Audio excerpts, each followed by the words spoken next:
In the morning, I had dealt about one aspect of the many that happened that day. And that was among those hosannas or those cheers, Lord Jesus Christ was weeping. So among those cheers, there were tears. And in the morning, we dealt about why was he weeping? And are we responsible for him if he is still weeping? And he surely is. That was in the morning. Today, with the limited time that we have, we will quickly get into one aspect as we meditate upon what has happened 2014 years ago. And when Jesus was entering Jerusalem, it was Passover time, there was celebration. And one man of God said, while the Jews believed that he was the man of the hour, we use this phrase, right? Because they were waiting for the Messiah to come. And if the Messiah comes, they believed that he would deliver the Jews from the Roman slavery. And when they started shouting, Hosanna, Hosanna, the meaning of Hosanna is save us now. They were wanting to get out of this bondage, so to say, from the rule, from the oppression of the Romans. And that is the reason they were shouting as he was the king of the Jews. So they considered him as the man of the hour. But this great man of God said, Jesus knew his hour has come. See the difference. The people thought that he was the man of the hour to save them. But Jesus knew his hour has come to go down and die on that cross. And today's message is about the donkey. You might be wondering, why of all the things donkey? My only thought for that is, in that triumphal entry, that triumphant entry, that is what the Bible commentators describe. This is called the triumphant entry, right? The triumphant entry.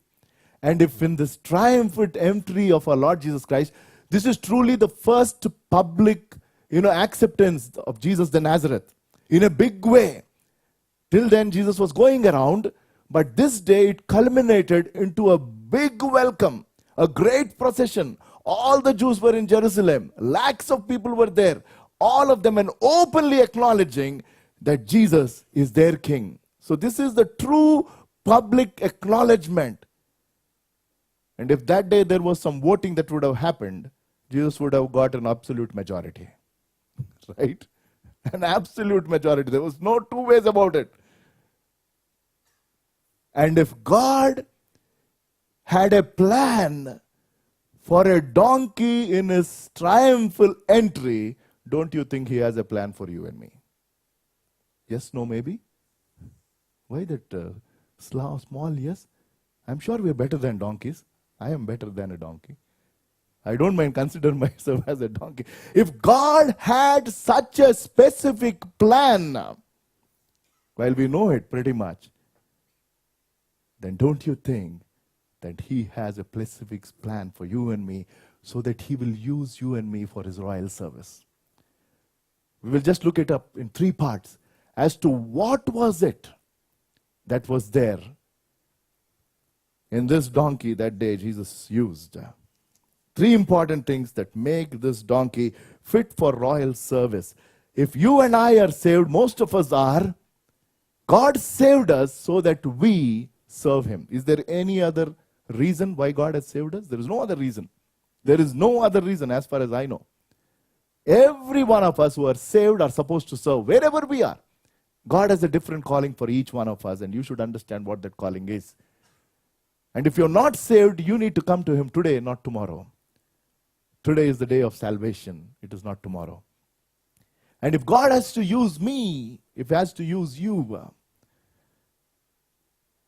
like I told some time back, I keep repeating a lot of things about my experiences. During those, early days of when I gave my life to the Lord and so much of happening, that earlier enthusiasm or whatever you may call, and I wanted to do so many things for the Lord, so to say, so much on fire for God. And then I met one man of God. We both teamed up together for a meeting. And then we prayed, as we always do. And this man heard my prayer.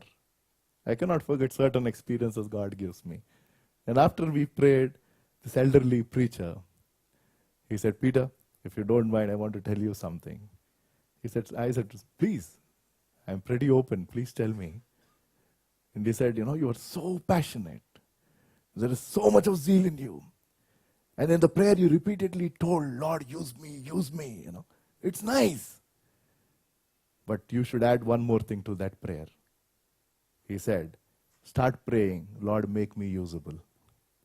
It hit me. From then on, my prayer is, Lord, make me usable. And after that I realized, it is not what I want to do for the Lord, it is what He wants to do through me. End of the day, that is what it is. He wants to do something. And you know what? That is what He will tell you. That is what He will tell you. Exactly. Take any life. We don't have time. Take any life. God had a plan. And when He came to Noah, He didn't say, what are you thinking about? He said, this is what I'm thinking about. You better do it for me. Yes, no? Right? That is exactly what it is. He said, this is the plan. I want you to execute. And Noah went about doing that. And so on and so forth. So let us look at those three qualities of this donkey. Let us go to this story in Matthew chapter 21. While it is there in Mark, it is there in Luke, it's there in John. Matthew chapter 21. Quickly we will go through in the limited time that we have. Three important things that the donkey had. And today, those are the things that you and I should have if God has to use us for His glory. Matthew 21, verses 1 onwards. I have the New King James Version with me. And we have the NKJV up there for us on the screen. Now when they drew near Jerusalem and came to Bethphage at the Mount of Olives, then Jesus sent 2 disciples, saying to them, go into the village opposite to you, and immediately you will find a donkey tied and a colt with her. Loose them and bring them to me. Verse 3. And if anyone says anything to you, you shall say, the Lord has need of them, and immediately He will send them. The first word today is, this donkey was selected. And within that there are 2 things. The donkey was selected by way of pre-arrangement. Right? Jesus gave instructions, clear instructions. There is no doubt whatsoever. He told, go to that village. There is a house. You'll find a donkey tied there. Go, loose it and bring it to me. If somebody asks you, why are you taking it? Just tell them, the Lord is in need. And they went and did exactly what they were told to do. How did the donkey owner know that Jesus was in need of them? I don't know. But we also know that when the disciples went and opened kind of started bringing that donkey, the owner did ask the same question. And when they gave the answer, he didn't say anything. That means Jesus prepared that owner. It's amazing. So it is by pre-arrangement. And God selected you and me. And in the Bible, there are these small little things that God has used. We have a big God, an awesome God. Be it the rope that went out of the house of Rahab, or be it the sling that David used, or be it the jaw bone that Samson used, or the staff that Moses had. All of them are small little things, but in the hands of a big God. Is there something in your life that you may want to give it to God, because of which Jesus can be carried from one place to the other? Jesus was in Bethphage, and this donkey carried Jesus from Bethphage to Jerusalem. And today, God wants to carry His name through you and me. from your house to your college, from your house to your workplace, from the society that you're living in to some other place. Are you willing to take his name? And if that calls for something for you to surrender, are you doing it? God selected this donkey, and that was pre-arrangement. Back in the year 1855, in the 1800s, there was one school teacher by name Kimball. And he, a Sunday school teacher, and in his Sunday school class, he was doing his usual Sunday school teaching. But he never realized there was one boy in Boston working in a small shoe shop. And in 1855, when the school teacher shared God's gospel to his school, Sunday school children, there was one person among those children who came to know the Lord, and he turned out to be D.L. Moody. It's amazing. One of the greatest preachers that America has produced. He started the Moody Bible Institute and wrote many books. The story doesn't end there. D.L. Moody went on to share his word in many other places. And in 1870, F.B. Meyer came to know the Lord. Yet another great man through the ministry of Moody. And through him, there was another person by name Wilburn who came to know the Lord. And Wilburn invited Billy Sunday to speak in a YMCA conference. And there, one other person came to know the Lord. His name was Mordecai. And Mordecai went about sharing the gospel. And in 1834, there was one young man at the age of 16 who came to know the Lord, who is still alive, called to be the greatest evangelist of this century, Billy Graham. It started with one Sunday school teacher teaching. Can you imagine? That is how God moves. Are you getting the point? That is what it is. God selected this donkey to take Jesus from one place to the other. God selected so many people in different times, and through them, somebody else came. Kimball never knew, through his Sunday school teaching, finally a Billy Graham will come up, or a Billy Sunday will come up. And that is what he is telling you and me. The disciples obeyed. Please remember, the key is that obedience. If you go to Luke chapter 11, verse 28, it says, blessed are those who hear the word of God and keep it. Blessed are those who hear the word of God and keep it. Let me just tell you, many a times, God's commands are strange. I am telling you, they are strange. Take any command in the Bible. We don't have time. When the wine was over in that wedding, we only go to certain passages on certain day, occasions. I don't know why. Supposing this Good Friday I speak about Jesus' birth, I'm sure the church will be empty. I mean, it's like I'm considered to be that radical preacher, but not all that radical. Right? You can't. You're not supposed to. They probably will consider it blasphemy. I don't know. It is not, by the way. But yet, fine. Water turning into wine, supposed to be spoken only on a wedding. Not really. And what was the command that Jesus gave? When the wine was over, he said, go fill those barns with wine. With water to the brim. And he told the disciples to go and pick up water, go and read. It didn't change into wine. No. It was filled with water. They went and picked the water. And when they were pouring the water turned to wine. That is unquestionable obedience, or unlikely obedience. And that is the kind of obedience God wants from you and me. The donkey was selected by pre-arrangement. The donkey was selected by prophecy. Where was the prophecy? It was in Zechariah 9:9. It was prophesied close to 550 years back. this thing is going to happen was prophesied 550 years back, and that is exactly what has happened that day. So the donkey selection is by pre-arrangement, and the donkey selection is by prophecy, and your selection and my selection is by pre-arrangement. That is what God's word says in Ephesians. When you were, even before you were born, God chose you and me.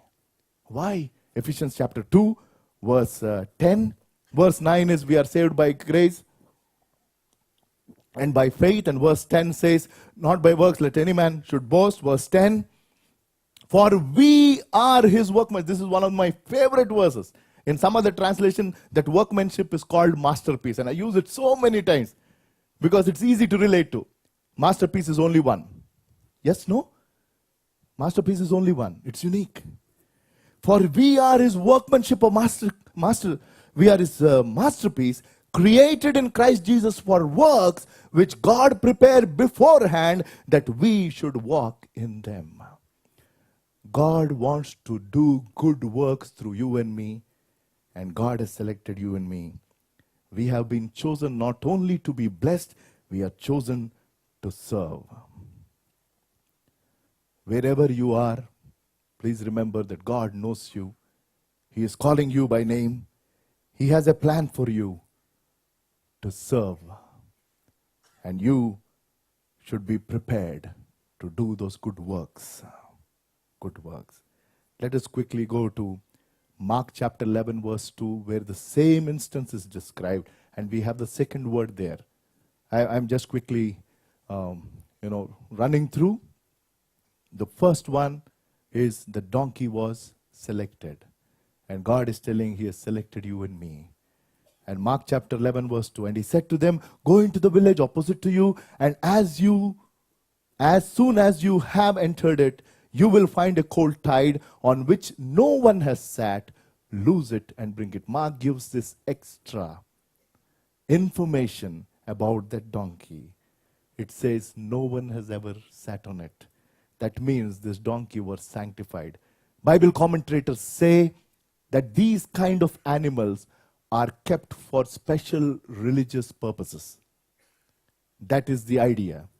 That means to say that if we are to be used by God, then the second one, first is God should select us. God told that I have chosen you even before you were born. He is calling you by name. And if you have not yet given your life to the Lord, today you say, Lord, here am I.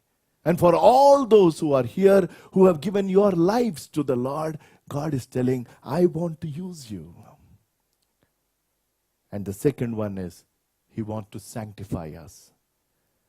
This donkey was not only selected, but it was sanctified. Sanctified. How? By preserving. That word tells me that no one has ever sat. That means the owner took care of keeping the donkey separate. What does it mean to us today? God's word says in 2 Timothy 2nd chapter 21 that we should be separate. You and I are supposed to live in this world. We are living in this world. That this world should not come into us. 2 Timothy 2nd chapter verse 21, please.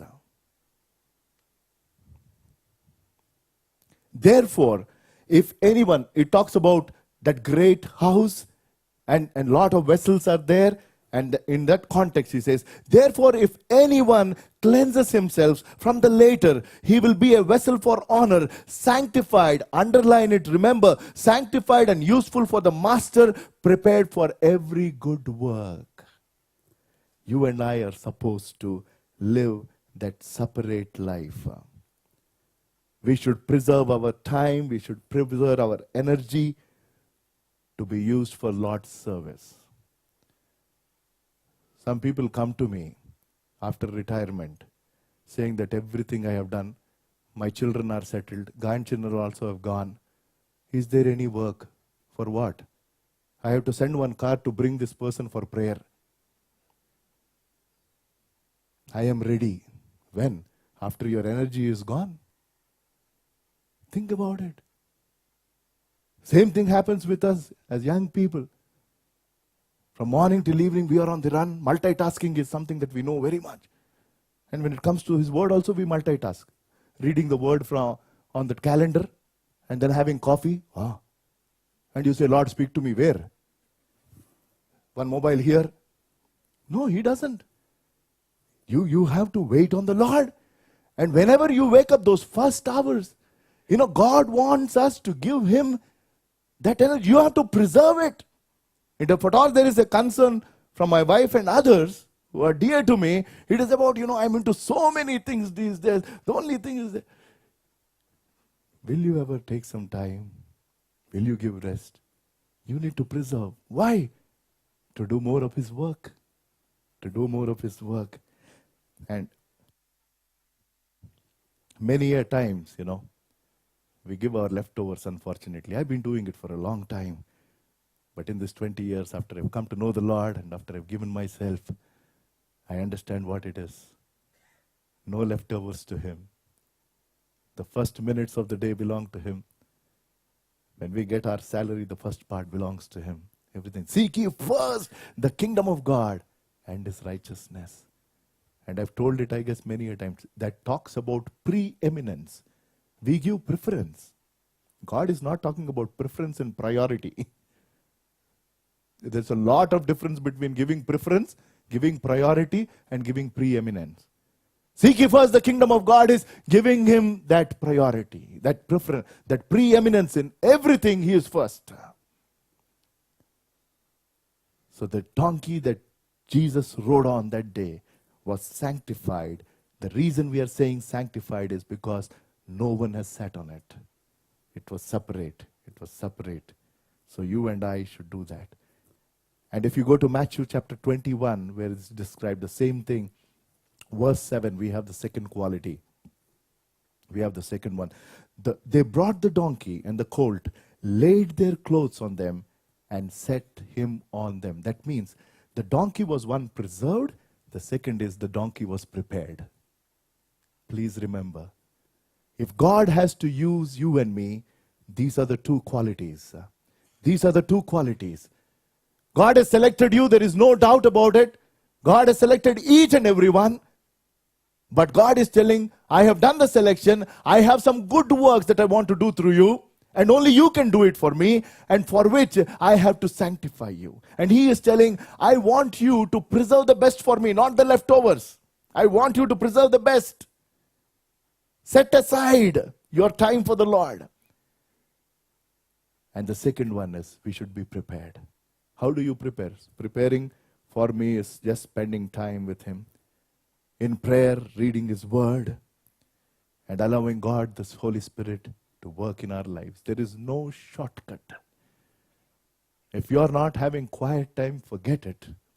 You have to spend that one-to-one time with God, irrespective of whatever is your work pressure. That is the time you and I spend to strengthen ourselves, to refresh ourselves. And that is how you and I prepare. So we need to give our time, we need to give our talent, we need to give our treasure, and so on and so forth. That is the second. And third, with that I close. So this donkey was selected by pre-arrangement and by prophecy. This donkey was sanctified by way of preservation and by way of preparation. And the best part is, this donkey was satisfied. Doing what? Carrying him. Hallelujah. Wonderful. Nothing else. That calls for humility. Right? That day everybody talked about a donkey or the one who was sitting on the donkey? You know the answer. Please. Whom were they looking at? Nowadays the focus is on the donkeys, unfortunately. I am one of them. Unfortunately. There is so much about, the people who are carrying Jesus, so-called carrying Jesus, but he is not visible. The donkey was satisfied by presenting itself. That is submission. Give yourselves, Romans 12:1, we know it. Let us give ourselves as a living sacrifice. Submit to him. The donkey played a very, very humble role. The role was to lift Jesus. And our role, end of the day, whatever we do and say, wherever, be it in the church, be it outside, if you're a housewife, in your home, if you're working somewhere, whatever, if you're a child of God, remember your job and my job is to lift him up. That's all. Humble yourself in the sight of the Lord and he will lift you up. The donkey was satisfied to present itself. The donkey was satisfied to play that humble part. Whatever part God has called you to play, you and I are supposed to just play that part and move on. That's all. That's all. That is what the donkey has done. Donkeys, I believe, are stubborn. They smell. They are small. Those are the qualities of a donkey. But Jesus chose to ride on that kind of an animal. He selected. But then, this donkey was sanctified and it was satisfied. That is what has happened, of the many things that happened when Jesus entered Jerusalem as the Lamb of God. As the Lamb of God. The donkey fulfilled God's plan, which was there 550 years ago. And we understand more than ever today that God has a plan, a specific, clear plan for each one of us. The point is, will you fulfill? Of the many quotes I borrow, this is another quote. This says this: men of greatness, men and women of greatness live their dreams. Men and women of grace live God's dreams. We are children of grace. We are children of grace. You might have your own dreams. That is one side. But if you are a child of God, what is the dream that God has given you? We live his dreams. And we surrender ourselves. We are just satisfied doing our part in his body. Just be satisfied, for which you need to humble yourself. In whatever we do, let us remember that he should be exalted. And I am telling you, this country will turn for Christ. Hallelujah. It will. There is no two ways. This country is going to experience a great revival, provided you and I understand that yes, there is a plan and we surrender. Preserving our best for him each day, preserving and presenting our best. The best of our time, best of our energy, we preserve and present. And he will take his name forward. Are you willing to carry his name? Are you willing to carry his name? Let's bow our heads in prayer for the word that he gave. He's a God who speaks. And he has spoken all over again. What a God we have. Jesus was focused. Every prophecy that was told about him has been fulfilled. There are just few related to his second coming which are yet to be fulfilled. And they will surely be fulfilled. And God is saying today, I have a plan for you. If in the triumphant entry of Lord Jesus Christ, God had kept a donkey, don't you think that he has a plan for you? Then are you willing to fulfill that plan for his glory? Are you willing to fulfill that plan for his glory? God has chosen you, brother, sister, friend, church. If you have not given your life, I encourage you to do so right now. Say, Lord, here am I. I want to give my life to you. And from now on, I will be ready to fulfill your plan. And there are many who have given their lives. The selection is over. You are sanctified. Are you preserving the best for him? And are you satisfied doing what God is telling you to do? Gracious Heavenly Father, we thank and praise you, God, for the word that you gave us today. Thank you for speaking to us in clear words. That we are in this world just to lift up your name, to surrender ourselves, and to be satisfied doing what you've called us to do. Help us to realize that plan, and the fulfillment of that plan will bring glory to your name. We thank you, Lord Jesus. In Jesus' name we pray. Amen.